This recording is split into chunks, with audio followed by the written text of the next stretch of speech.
Yeah. Some of this stuff does sound like maybe they need to check on something. They need, yeah, like a doctor. Oh. hmm A few years ago, I was back in my hometown for a friend's funeral. He had fallen asleep at the wheel and hit a tree. Or for some reason or another, as they neared the tree, my daughter sat up right and screamed, "No, no, you're not going! You're going to hit him!" And there was no one in the road or in eyesight. Got me chills when my sister told me this. Oh. That one I do believe out of all of them could have been Something. yeah, or God, the the Titanic and spitting and the Titanic. I Some don't of know, that man. stuff. I mean, that's just stuff they're like, "Ooh, this creepy." Them kids saying it, but some of it, I'm like, "Holy shit!" Yeah. Like we did I know what you're talking about with us and some freaky ass kids. We have a friend who has a kid who's older now. She's older now. But she would say they're coming for us or they're coming. Yeah. She'd be playing on the floor and just be like, "They're coming." Yeah. When? When we were it was Oh, that place. Okay, go on. yes. Yeah, yeah. No, not at the shit shack we used to live at. It's our friend. M&K. Oh God, she's just crazy as shit. No. But anyway, she said like she would just be playing and you could hear her and she would just be like we would be talking like, you know, the mom and me and stuff and she would just say stuff like they're coming. They're getting ready to come or something, they're coming soon or something and we would just be like, what the hell is she talking about? And it was just like as normal as it could be to her that she was saying I think that at they were that coming. time you just gotta, alright. That's exactly what we did. We kept talking. Hell yeah. Well, the black-eyed kids. Now, this is something that is crazy that I didn't even know. Like, I heard of it, and like you said, it was on Supernatural and stuff like that. But I didn't really think it was a phenomenon until I started looking it up. And I thought, well, since we're talking about crazy kids, let's go on into that. So, I looked it up, and the crazy thing is it has a Wikipedia page. And I was like, man, it must be real then. But the thing is the phenomenon is that black-eyed kids, what they say is the reason why they're called that is because their whole eye is black. There is no pupil or iris or anything. The whole damn thing's black. But there are certain characteristics of these children. One is that they normally show up and they're between the ages of 6 and 16. And normally they're either panhandling, they're hitchhiking. They want you to help them for some reason. Wait a minute, is this like a real biological problem? I didn't go that far. Because there is a biological problem where it takes all the color out of your eye and it looks like fish eyes. Really? Yes. Well, I don't believe because this is different. This is not like that. Not like that. Like it looks like they're blind. No, this is literally the thing is completely black, like the contacts you can get.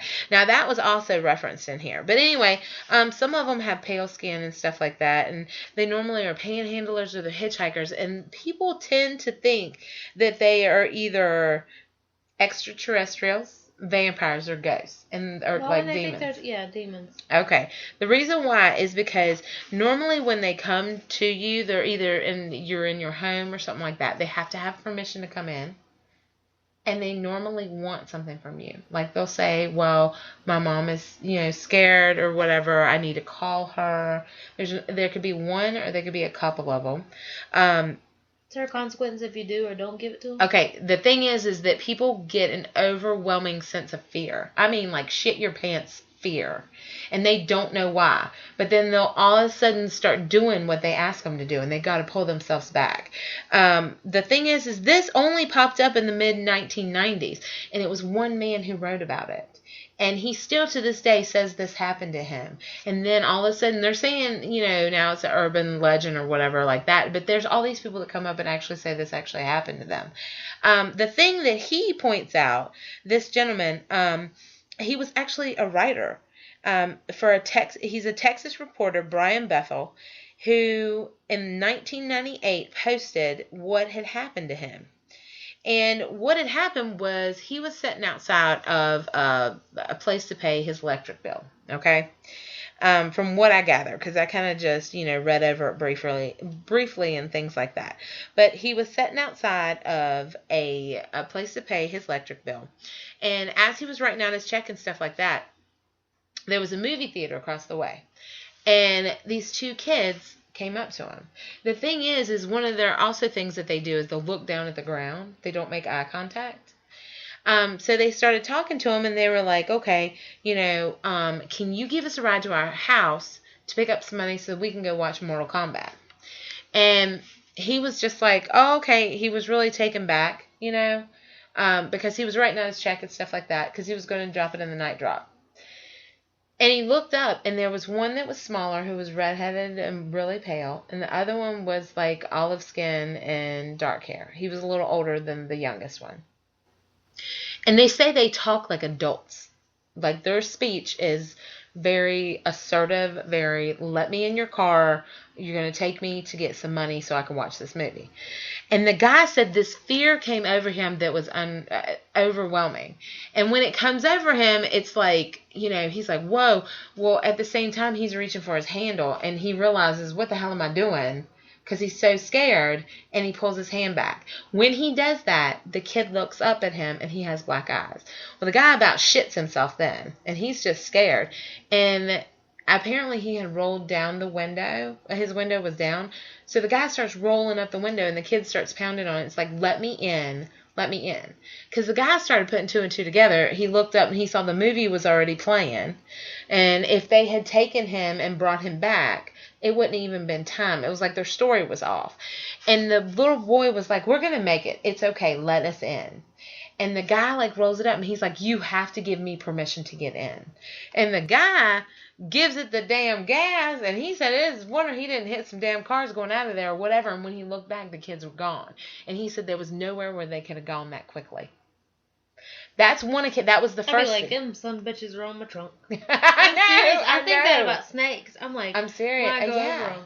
Like that scares me too. A lot of times when they don't get permission to enter your houses, then they get scared. Well, not scared. They scare the person, and they go, wherever they're going, like in the back room or whatever.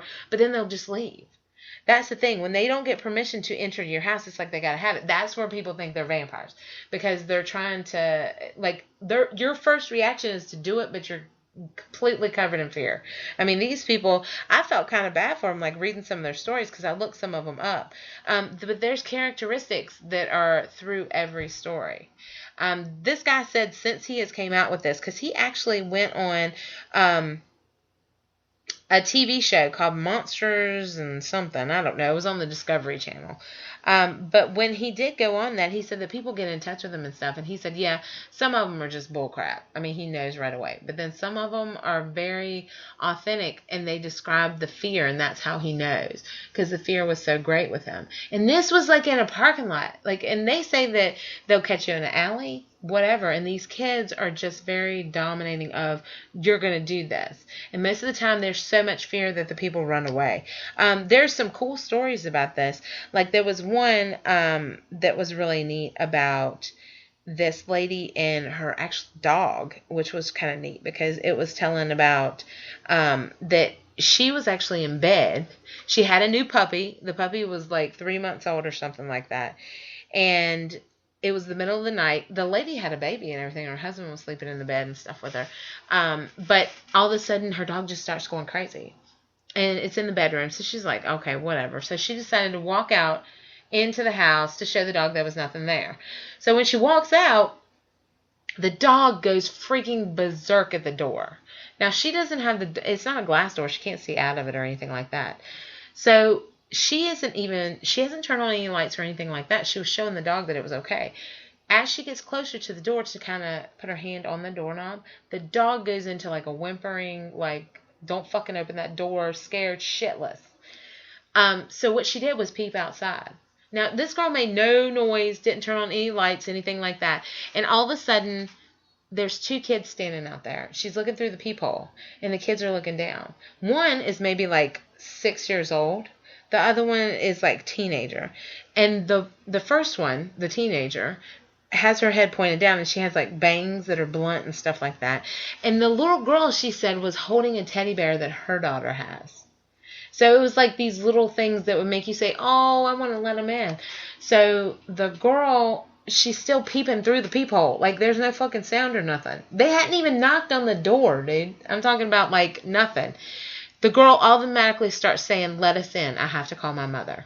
Straight to the door, like she knew she was on the other side. And the woman didn't even make a sound.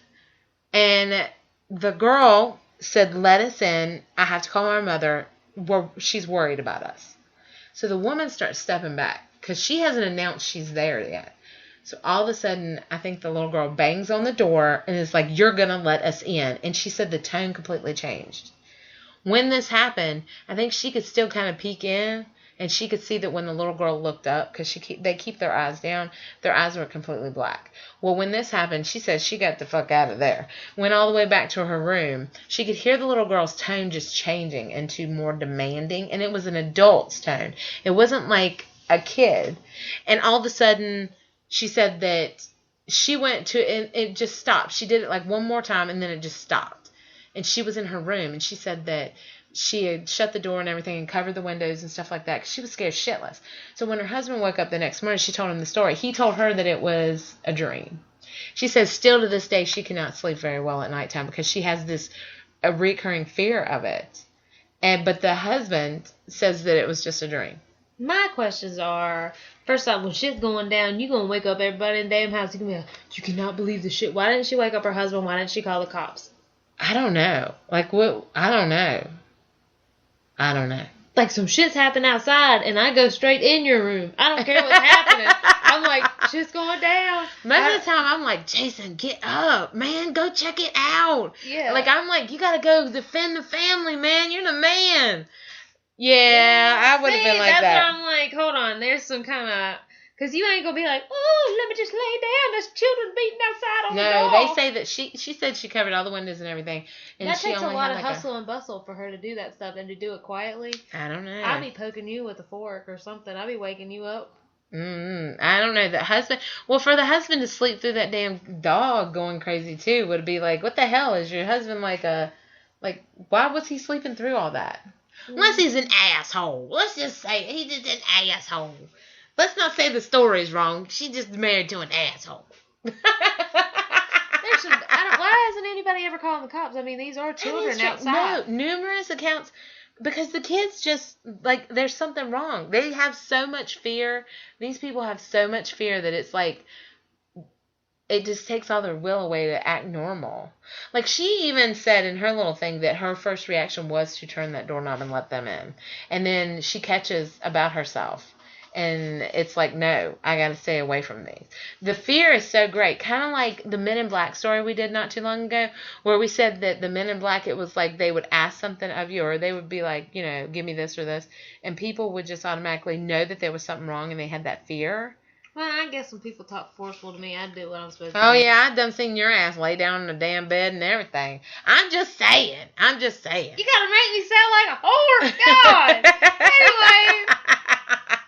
But anyway, another thing is this guy, there's like numerous accounts. I mean, yes, these probably could be bullcrap, but at the end of the day, are you sure they're bullcrap?